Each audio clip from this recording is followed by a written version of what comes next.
Hello, maayong gabi sa tanan. So ako ang ipakita sa inyo ha. Ang ako ang gihimo ganina nga nagcut ko og mga letters. Mo ni nga letters ang ako ang gihimo. So nagcut ko og letter L. Tapos letter O. And then letter V. Letrang E. So, nabuo siya nga love. So, kay hapit naman ang Valentine's. Mo nang maghimo ko og letra or mga letrang love.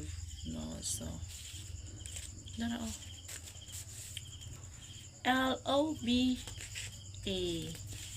No, so, pakita lang ako sa inyo ha.